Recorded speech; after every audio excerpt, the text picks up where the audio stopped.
ఇప్పుడు irregular food గురించి మనం మాట్లాడుకున్నాం. దానివల్ల మనకి వెయిట్ బాగా గెయిన్ అవుతుంది. నెక్స్ట్ డైజెషన్ ప్రాబ్లం కూడా బాగా ఎక్కువ అవుతుంది. ఇప్పుడు డైజెషన్ ప్రాబ్లం తగ్గాలి అంటే మనం మీరు చెప్పినట్టు కొన్ని ఫుడ్ ఐటమ్స్ డైట్ అనేది కంపల్సరీ మెయింటైన్ చేయాలి.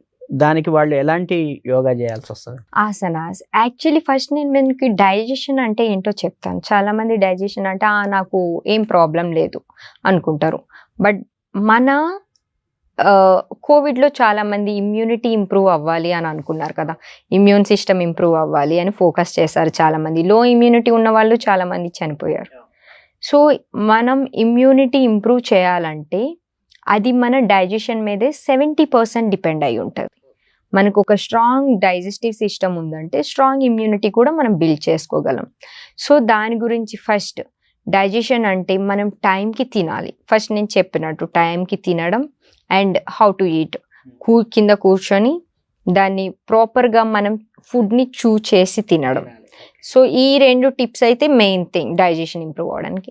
సో యోగాలో కొన్ని ఆసనాస్ దాన్ని మన డైజెషన్ని ఇంప్రూవ్ చేస్తుంది. చాలా మందికి కాన్స్టిపేషన్ ప్రాబ్లం అంటారు. సో మోషన్ ప్రాపర్గా రాకపోవడం అండ్ ఎక్కువ మోషన్స్ అవ్వడం కూడా, ఏదైనా ఫుడ్ తినేటప్పుడు నాకు సెట్ అవ్వలేదు అని. కొందరికి మిల్క్ కూడా డైజెస్ట్ అవ్వదు. సో ఈ ప్రాబ్లమ్స్ అన్నీ కూడా డైజెషన్ మనకి వీక్ గట్ ఉండేటప్పుడు, స్టమక్ సో వీక్ గట్ ఉండేటప్పుడు ఈ ప్రాబ్లమ్స్ అన్నీ వస్తాయి. సో యోగాలో మనం చేసేవి నేను మీకు 3 ఆసనాస్ ఇప్పుడు చూపిస్తాను. వజ్రాసన్, బాలాసన్ అండ్ మలాసన్. సో మనం వజ్రాసన్ ముందుగా పర్ఫామ్ చేద్దాం. సో వజ్రాసన్ ఇది ఒక ఆసన మాత్రమే. ఈ ఒక ఆసన మాత్రమే మనం ఫుడ్ తినే ముందు, అంటే ఫుడ్ తిన్న తర్వాత, అంటే మీరు లంచ్ చేసిన తర్వాత అండ్ డిన్నర్ చేసిన తర్వాత ఇన్స్టెంట్గా మీరు పర్ఫామ్ చేయవచ్చు. ఈ ఆసన మీరు 15 minutes పర్ఫామ్ చేయాలి after lunch and dinner. So ఈ ఆసన చేసిన తర్వాత ఎవరైనా కొంచెం మోకాళ్ళ నొప్పులు కానీ, ఈ ఫీట్ దగ్గర ఈ జాయింట్ ఏమైనా మీకు సివియర్ పెయిన్ ఉన్నా, యాంకిల్లో ఏమైనా కొంచెం మేజర్గా ప్రాబ్లం ఉన్నా ఈ ఆసన అవాయిడ్ చేయవచ్చు. నార్మల్ చిన్న చిన్న పెయిన్స్ ఉంటే మీరు పర్ఫామ్ చేసుకోవచ్చు. మీకు స్టార్టింగ్ మీరు 15 minutes కూర్చోలేకపోతే ఈ ఆసనాలో ఒక 5 minutes 3 minutes అయినా పర్ఫామ్ చేయొచ్చు. సో ఈ ఆసన నేను స్టార్ట్ చేస్తున్నా. ఈ యాంకిల్ మీద మీ థైస్ అడ్జస్ట్ చేసుకొని స్పైన్ స్ట్రైట్గా పెట్టాలి. ఇక్కడ చెస్ట్ డౌన్ కాకుండా స్లోగా షోల్డర్స్ బ్యాక్ అండ్ డౌన్, ఇలా లుక్ స్ట్రైట్. పామ్స్ ఎప్పుడు కూడా సెంటర్లో ఉండాలి. ఇలా వజ్రాసన. వజ్రాసన మీకు స్టమక్లో ఉండే ఏదైనా బెల్లీ ఫ్యాట్ కానీ మొత్తం కూడా క్యూర్ అవుతుంది. మీ డైజెషన్ని ఇంప్రూవ్ చేస్తుంది. సో డైలీ 15 minutes మీరు కావాలంటే close your eyes, breathe in and breath out నార్మల్గా. Put a gentle smile and relax your self.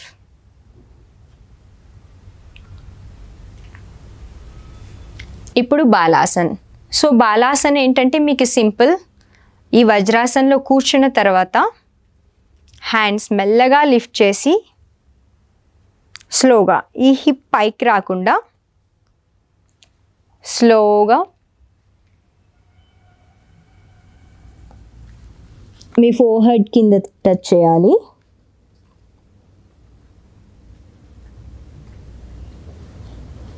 ఇక్కడ breathe out, breathe in, breathe out ఇలా 6 times చేసి slowly come up.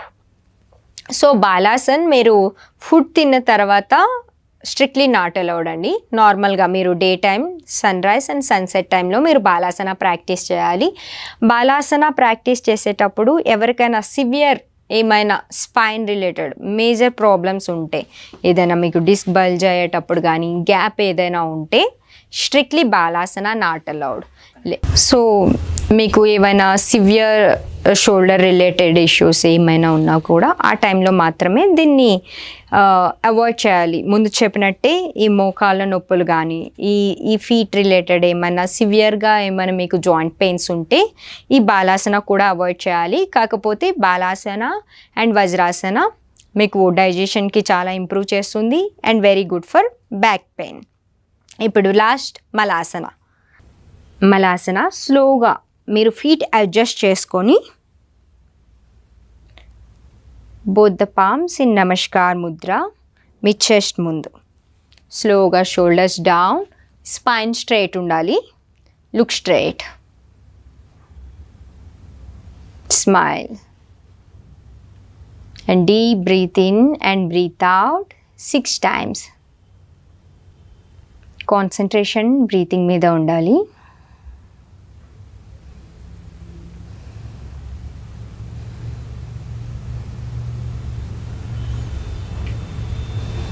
Six times. Breathe in and breathe out.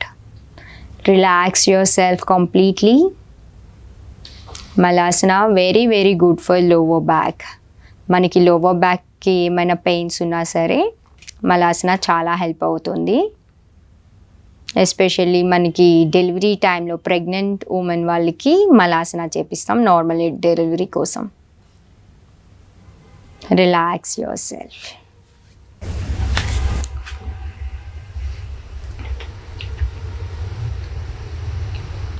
Relax yourself.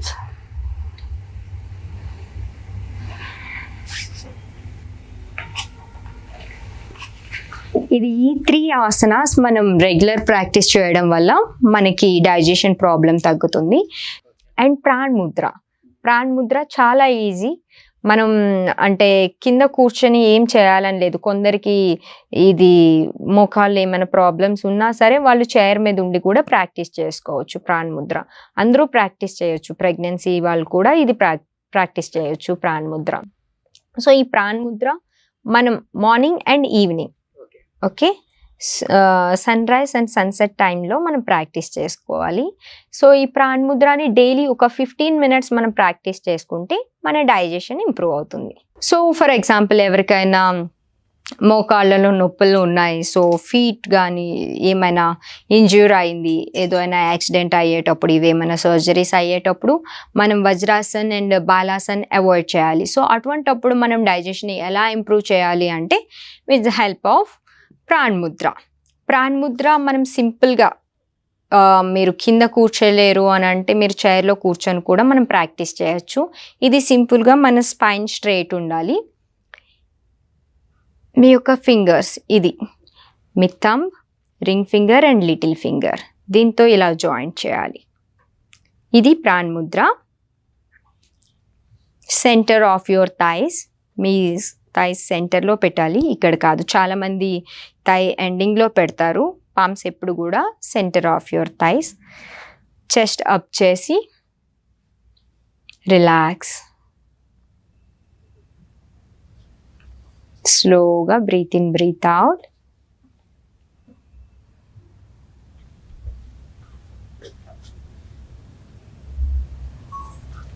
అంతే అండి, simple. 15 minutes మనం PRAN Mudra చేయాలి.